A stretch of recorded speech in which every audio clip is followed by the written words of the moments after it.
Okay, welcome back. It's been a few weeks. I just wrapped up the Divine Comedy in its entirety, so all the books.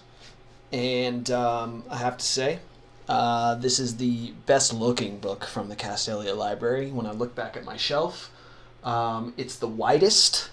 It's the same height as Awaken the Nightland, but it's so thick it's like a tome. I love it. It just looks beautiful. They're still available. There won't be many copies left, I'm sure, until they run another print run. But anyway, I wanted to give a review on the other two books. The other video was focused on Inferno. Now I've read the whole thing, so I'm going to review the whole thing, but really mostly focused on the other two books, Purgatorio and Paradiso. I've got my little note card here. So basically, once again, I need to tell you, you need to have a study guide with this, or some kind of notations, cliff notes, something. Unless you are IQ 150, you are an absolute expert pro at medieval Italian history. There's going to be so much that's going to go over your head. So why not rely on some college students who have done some very good research from Course Hero. You can also do the cliff notes for Inferno. I don't know. I never looked at Course Hero's Inferno section, but I'm sure it's really good. And yeah, so for every canto I read in all the books, I followed up with, the summary and the analysis of that canto according to Course Hero. If I hadn't done this, I promise you I would not be able to tell you exactly what was happening in this book. It's a poem, but it is told in a way that is very symbolic, and I'm just not smart enough. I'm just going to be honest. You will learn a lot more about everything that's going on, and you will totally internalize the message of this book if you read with the summary study guide from Course Hero or from, what's it called? Cliff Notes. Okay, so, Purgatorio. Make sure you're looking for Purgatory, or you may have to type in Dante's Purgatory to find a study guide. One thing I noticed is a lot of crazy language in this book that I've only seen in one other place, which was Dark Souls 2, a video game. Twixt. This word twixt. It's an interesting word. You can look it up. I had seen it in Dark Souls 2, but it kind of goes to show that Japanese people who are making games are sometimes very well versed in Western civilization, as they probably got that word from this book. I've only ever seen it anywhere, or I've only ever seen it there and in this book. So pretty interesting.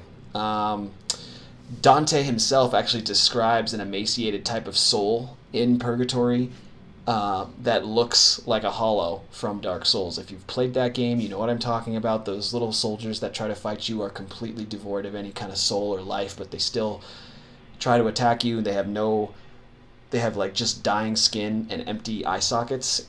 Dante actually does describe something very similar in Purgatory, so I thought that was interesting. Bit of a spoiler, but whatever. The difference between Purgatory and Hell in this book is essentially that Hell is eternal, but Purgatory isn't. Purgatory is a very arduous journey up a giant mountain that eventually you get to heaven by climbing. But the climb itself is brutal, it's hard, and it purifies you of all your sins, allowing you and making you right to enter heaven. So I thought that was very cool. It has layers, kind of similar to Purgatory, and different sins are the themes of those layers.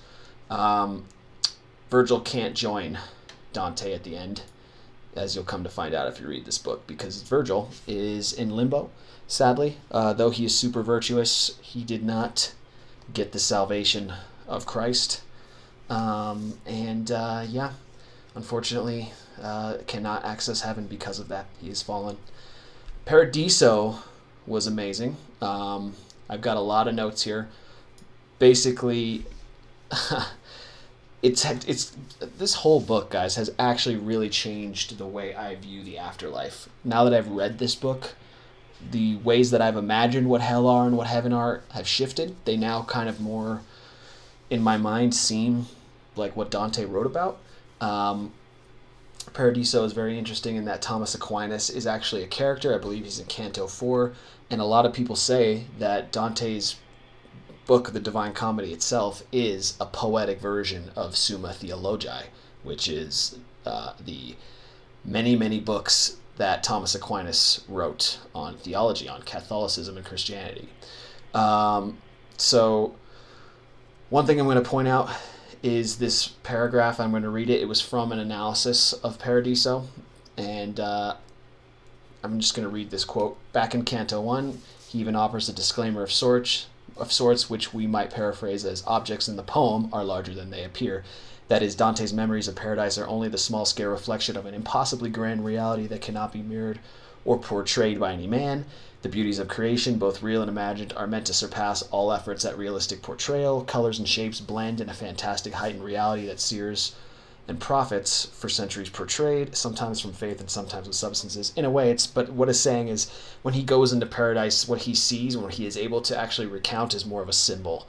Heaven actually appears to him in a way that a mortal could understand it, but it's not actually what it is. So it's just something to think about. In Canto 13, the topic of free will is discussed, which was interesting. In Canto 20, Dante is flabbergasted to find two pagans, Tragus and Ripheus, among the blessed. So there's some very interesting things that happen in this book. For one, Trajan was brought back to life by God just long enough to be baptized and therefore saved. So way after he died, basically.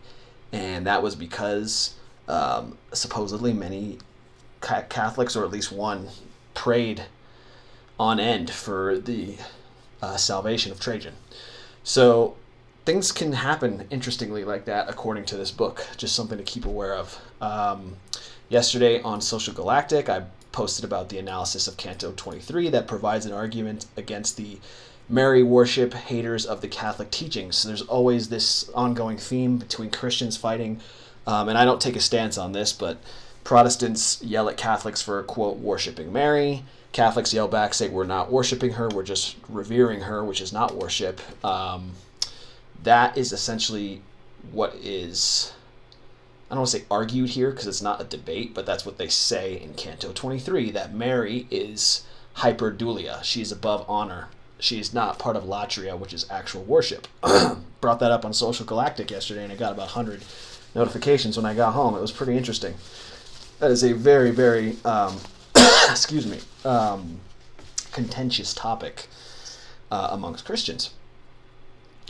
In Canto 24, Peter talks to Dante about his faith and kind of quizzes him. I don't necessarily want to keep reading what I've written about these cantos here because it's going to spoil too much. Let me just go to these final notes because that's kind of what I want to talk to you about.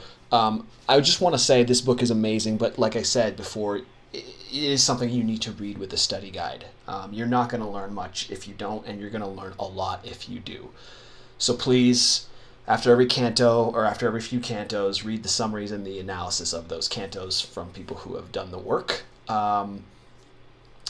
Don't read this poem like a poem, and I'm going to give you an example. Let me pull it out. I'm just going to pick a random page.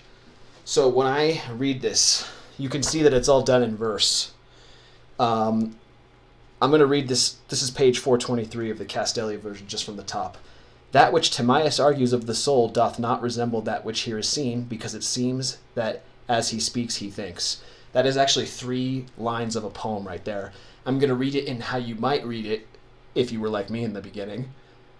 That which Timaeus argues of the soul doth not resemble that which here is seen, because it seems that as he speaks, he thinks.